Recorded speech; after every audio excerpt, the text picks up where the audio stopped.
ఓం నమ శివాయ. అందరికీ నమస్తే. వెల్కమ్ టు అమ్మ దీవెన ఛానల్. ఇవాల్టి కార్తీక మాసం స్పెషల్ కార్తీక సోమవారము ఆ పరమేశ్వరుని అనుగ్రహం పొందాలంటే తప్పకుండా నారికేళ దీపం వెలిగించాలి. ఈ దీపం ఎప్పుడు ఎలా వెలిగించాలి, ఈ దీపం వెలిగించడం వలన కలిగే ఫలితాలు ఏమిటో పూర్తి వివరాలతో ఈ వీడియో ఉంది. చివరి వరకు చూడండి. దేవతలకే దేవుడైన పరమేశ్వరునికి 3 కన్నులు ఉంటాయి. అలాగే కొబ్బరికాయకు కూడా 3 కన్నులు ఉంటాయి. కాబట్టి పరమేశ్వరుడికి అలాగే కొబ్బరికాయకు చాలా అనుబంధం ఉంటుందట. కొబ్బరికాయలో త్రిమూర్తులు నివసిస్తారు. సంపదకు దేవత అయిన లక్ష్మీదేవికి కూడా కొబ్బరికాయ అంటే చాలా ఇష్టం. ముక్కోటి దేవతలకు కూడా కొబ్బరికాయ చాలా ప్రీతికరమైనది. ఈ నారికేళ దీపం వెలిగించడానికి ముందుగా ఒక పీఠం సిద్ధం చేసుకొని ఆ తరువాత శివపార్వతుల చిత్రపటాన్ని శుభ్రం చేసుకోవాలి. తరువాత పార్వతీదేవికి పసుపు కుంకుమలతో అలంకారం చేసుకోవాలి. శివయ్యకు గంధంతో బొట్టు పెడితే సరిపోతుందండి. కుంకుమ బొట్టు అనేది పెట్టకూడదు. ఇలా శివపార్వతుల పటానికి పసుపు, గంధము, కుంకుమలతో అలంకరించిన తరువాత మనము పీఠం సిద్ధం చేశాం కదండి, ఆ పీఠం మీద ఈ చిత్రపటాన్ని పెట్టాలి. తరువాత సువాసనాభరితమైనటువంటి పువ్వులతో అలంకరించాలి.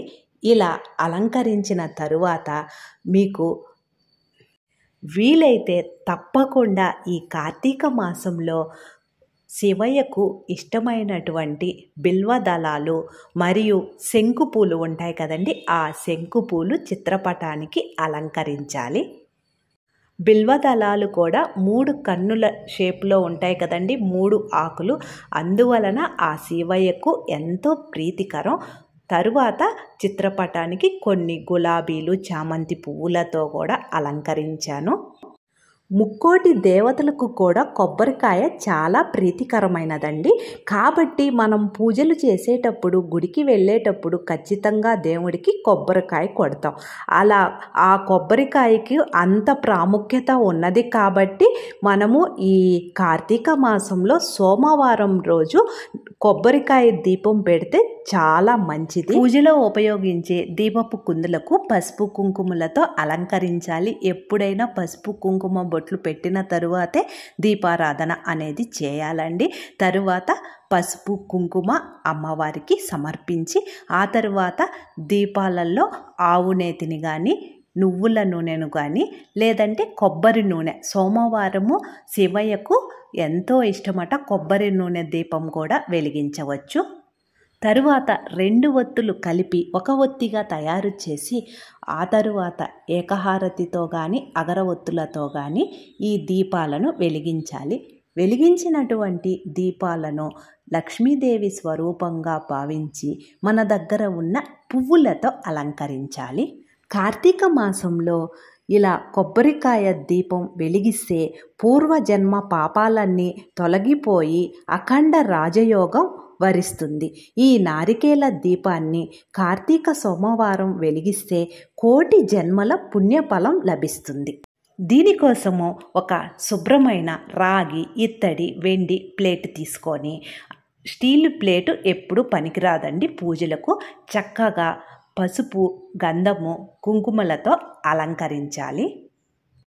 మధ్యలో ఓం కానీ స్వస్తిక్ కానీ వేయవచ్చండి. లేదంటే ఇలా పసుపు బొట్టు పెట్టిన తర్వాత కుంకుమ బొట్టు చక్కగా అలంకరించవచ్చు. భగవంతుని అనుగ్రహం కోసం మనం ఎన్నో దీపాలు వెలిగిస్తూ ఉంటాం.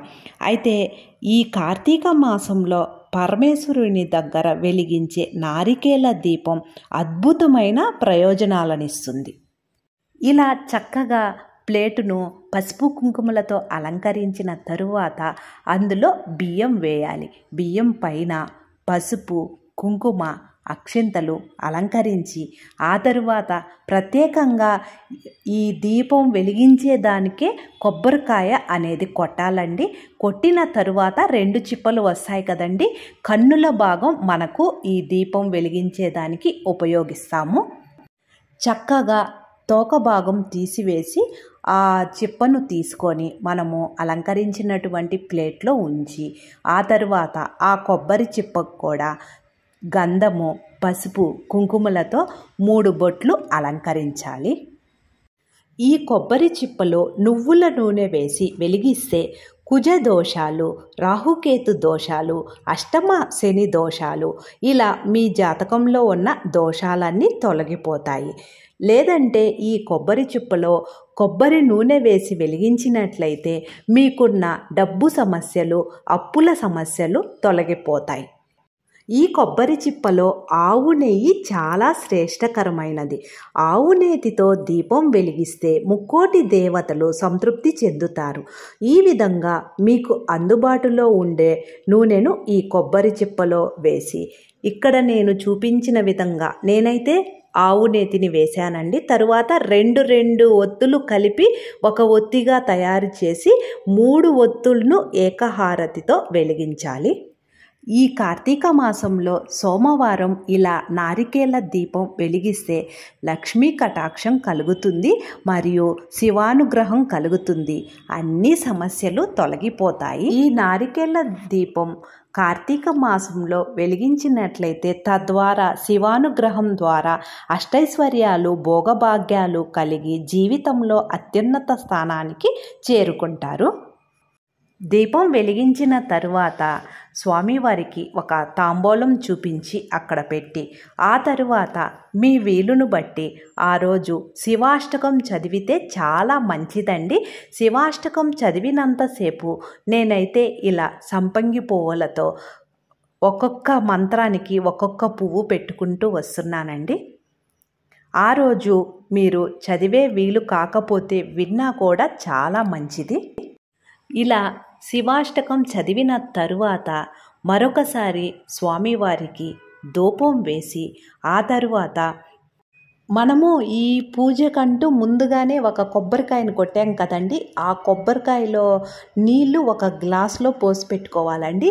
ఆ కొబ్బరి నీళ్లు మరి ఇంకొక కొబ్బరి చిప్ప ఉంది కదండి పై భాగము, ఆ పై భాగాన్ని కొట్టి చిన్న చిన్న ముక్కలుగా చేసుకొని ఒక గిన్నెలో తీసుకొని ఆ ముక్కల్లో కొంచెం పంచదార కలిపి స్వామివారికి నైవేద్యంగా పెట్టవచ్చు. ఇవి పెట్టి తర్వాత మీ వీలును బట్టి వేరే ఇతర నైవేద్యాలు కూడా సమర్పించవచ్చు. చివర్లో హారతి కర్పూరంతో కానీ గడ్డ కర్పూరంతో కానీ హారతి ఇవ్వాలి. ఆ తరువాత శ్వేత అక్షంతలు, బియ్యంలో కాస్త నెయ్యి, విభూది కలిపితే మనకి శ్వేత అక్షంతలు తయారవుతాయండి. శ్వేత అక్షంతలు శివునికి ఎంతో ఇష్టమట. ఇలా పాదాల దగ్గర ఉంచి ఒక్క నమస్కారం చేసుకుంటే ఆ శివయ్య చల్లని చూపు మన మీద, మన కుటుంబ సభ్యుల మీద ఎల్లవేళలా ఉంటుంది. శివుని అనుగ్రహం సంపూర్ణంగా కలిగింపజేసే నారికేళ దీపం ఎలా వెలిగించాలో తెలుసుకున్నారు కదండి. ఈ వీడియో కొంతమందికైనా ఉపయోగపడుతుంది అని ముందుగానే వీడియో తీసి అప్లోడ్ చేస్తున్నానండి. మీకు ఉపయోగపడుతుంది అనుకుంటే లైక్ చేసి షేర్ చేయండి. ఒకవేళ ఈ కార్తీక మాసంలో మీకు వీలు కాని పక్షంలో ఏ నెలలో అయినా ఒక సోమవారం రోజు ఇలా నారికేళ దీపం వెలిగిస్తే చాలా మంచిది. ఈ నారికేళ దీపము ప్రదోష కాలంలో వెలిగిస్తే చాలా మంచిది అండి.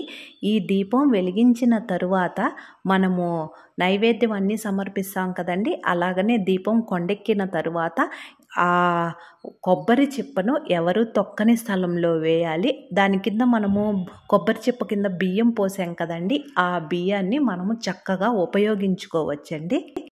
నైవేద్యంగా చేసి సమర్పించవచ్చు. లేదంటే మనం రోజు మామూలుగా అన్నం వండుకుంటాం కదండి, ఆ బియ్యంలో కలుపుకొని చక్కగా వండుకోవచ్చు.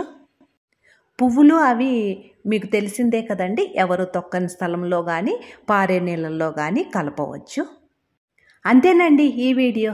ఏమైనా మీకు సందేహాలు ఉంటే కామెంట్ సెక్షన్లో తెలియజేయండి, తప్పకుండా నేను ఆన్సర్ చేస్తాను. మన అమ్మ దీవెన ఛానల్ ఫస్ట్ టైం చూస్తుంటే మర్చిపోకుండా సబ్స్క్రైబ్ చేసుకోండి. నేను వేరొక వీడియోతో మీ ముందుంటాను. Thank you.